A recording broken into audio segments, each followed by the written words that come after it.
The heavyweight division has always been a place where dreams are either crowned or crushed, where a single night can elevate a fighter into immortality or erase years of hard work in a matter of minutes.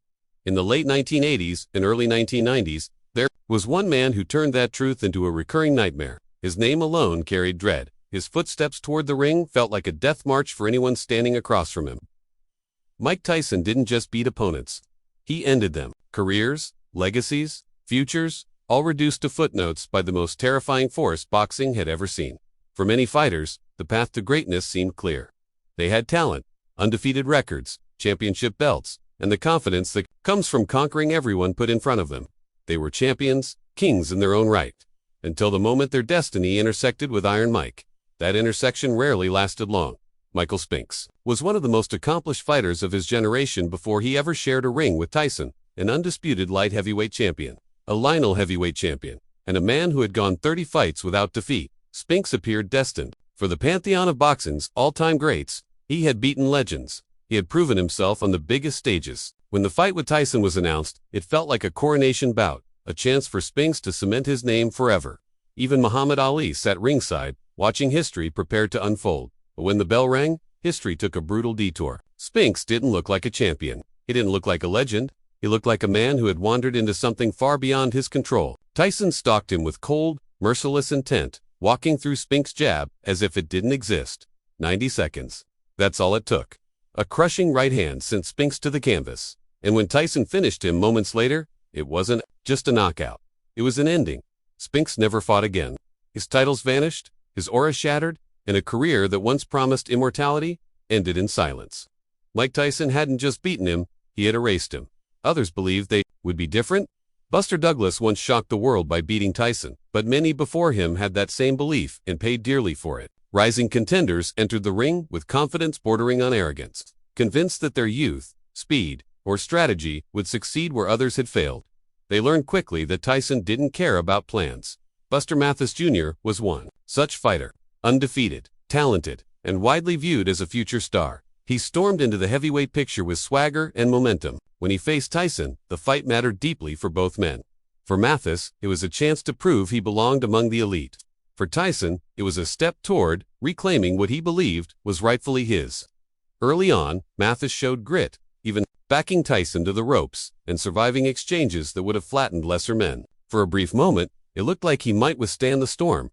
Then Tyson adjusted. One round later, it was over. A vicious uppercut sent Mathis crashing down, his promise collapsing in an instant. He would fight only 3 more times before retiring at just 26 years old. The future everyone talked about never arrived. It died the night he ran into Mike Tyson. Donovan "Razor" Ruddock believed power and bravado could carry him to the throne. He ruled his division with confidence, taunting opponents and bulldozing his way through contenders. He wanted the crown, and standing in his way was the most dangerous champion imaginable. From the opening bell, the fight was chaos to heavyweights, trading with the intent to destroy. Tyson battered Ruddock, slicing his face open and dropping him, but Ruddock refused to fold. He came back swinging, pushing Tyson harder than many ever had. For a moment, even Tyson's fans felt fear.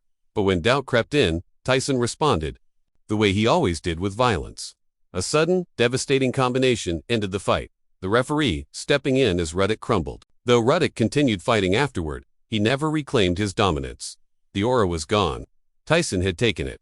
Years earlier, Trevor Berbick stood atop the heavyweight world, infamous for being the man who ended Muhammad Ali's career. Watching that fight as a child filled Tyson with rage and resolve. Berbick held the WBC title, but when Tyson challenged him, it felt less like a sporting event and more like a reckoning.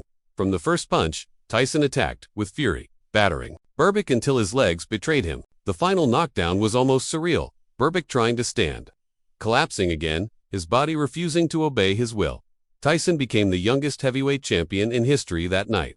Berbick fought on for years, but he was never the same. To the world, he became remembered not as a champion, but as the man Tyson destroyed to announce his reign.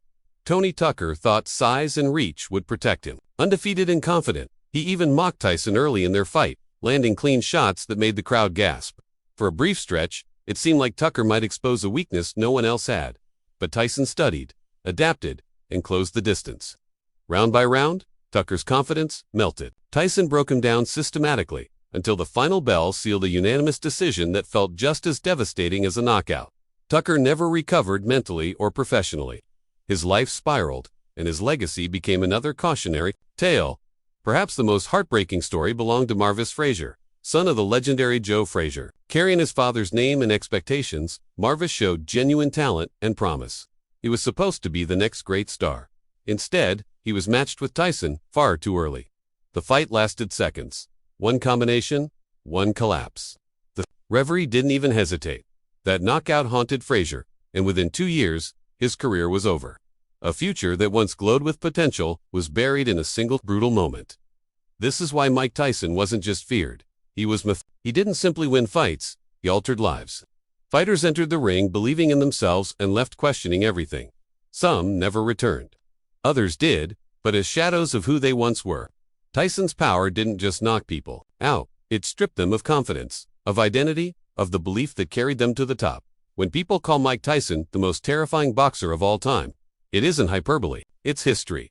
His fists didn't just decide winners and losers. They decided endings, and now, I want to hear from you. Which Tyson knockout do you believe was the most career-ending of them all? Was there ever a fighter you think could have truly changed his fate against Iron Mike? Let me know your thoughts in the comments. And if you enjoyed this deep dive into boxing's most brutal turning points, make sure to like the video, subscribe to the channel, and turn on notifications so you don't miss the next story from the dark, unforgettable world of boxing history.